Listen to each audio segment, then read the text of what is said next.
മലർവഴിയിൽ പോയെന്നും നിന്നിനെ കണ്ടു അവളുടെ നിന്നിനെ കണ്ടു. എന്താണ് കുട്ടികളെ, എന്താണ് നമ്മളെ ശരീരം എന്ന് പറയുമ്പോൾ നമ്മൾ വെറും ഒരു ഫിസിക്കൽ ബോഡിയാണെന്ന് വിചാരിക്കും നമ്മളെ തെറ്റ്. നമ്മുടെ ശരീരത്തെ ഒന്ന് സസൂക്ഷ്മമായി വിഘടിപ്പിച്ച് കഴിഞ്ഞാൽ അവസാനം കിട്ടുക എന്താണ്? ഒരു എനർജിയാണ്. ഇന്ന് നല്ല മഴയൊക്കെ പെയ്ത് നല്ല കുളിർക്കാറ്റുണ്ട്, പ്രകൃതിയൊക്കെ വളരെ സുന്ദരമാണ്. രണ്ട് വളിച്ച തമാശയൊക്കെ പറഞ്ഞു വിടുന്ന സ്റ്റാഫുകളായിട്ടൊക്കെ ചിരിച്ചപ്പം ചിരിയോട് കുറച്ച് എനർജി ഉണ്ടായി.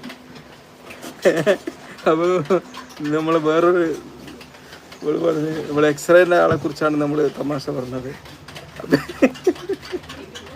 എക്സ്റേയിലെ നമ്മളെ ചീഫ് എക്സ്റേ ടെക്നീഷ്യൻ പറഞ്ഞു പെണ്ണ് കാണാൻ